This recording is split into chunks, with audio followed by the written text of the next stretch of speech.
ஆவுனா இதை சொல்லிடுறான்டா. நீங்க சொன்னா கேப்பா, நீங்க சொன்னா கேப்பான்னு. அவன் நம்மகிட்டே ஒண்ணு சொல்ல மாட்டேங்கிறா. இதை போய் நம்ம யார்ட்ட சொல்றது? டேய் விட்ரா, இப்ப அதுவா முக்கியம்? இவ ஏன் இவ்வளோ பொறுமையா எல்லா விஷயத்துலயும் இருக்கா? அவங்க அப்பா பேரை பத்திரிக்கையில பேரை கூட போடல. அப்படி இருக்கும்போது இவ எதுக்குடா இந்த கல்யாணத்துல இவ்வளோ பிடிவாதமா இருக்கா? சீனு சொல்றத பார்த்தா ரஞ்சினி ரொம்ப ஃபீல் பண்ணிருப்பாளோன்னு நினைக்கிறேன்டா. இப்ப எப்படி இருக்கான்னு வேற தெரியல. மச்சான், நம்ம வேணா போய் பார்த்துட்டு வந்துடலாமா? டேய்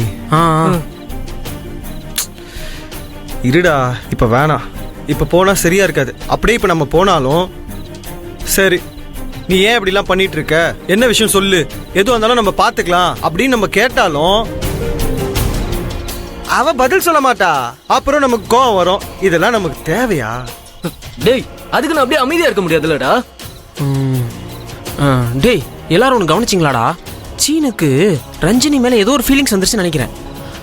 அவன் எப்படிலாம் ரஞ்சினிக்கா ஃபீல் பண்ணி பேசினா நீங்களும் கேட்டீங்கல்ல. டேய், நம்ம கிட்ட கூட அவன் எமோஷன்ஸை மறைச்சு நல்லா நடிக்கிறான்டா.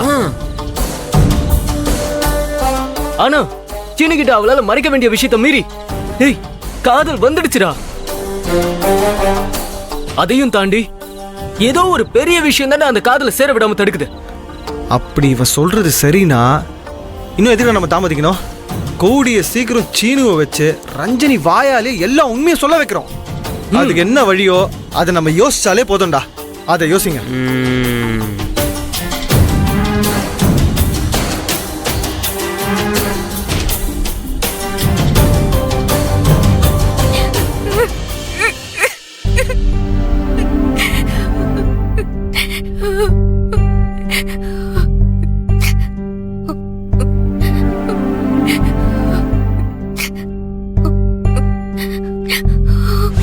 எனக்கு பிறந்த மகளை நான் தலைமொழிக்கு ரொம்ப நாள் ஆச்சு.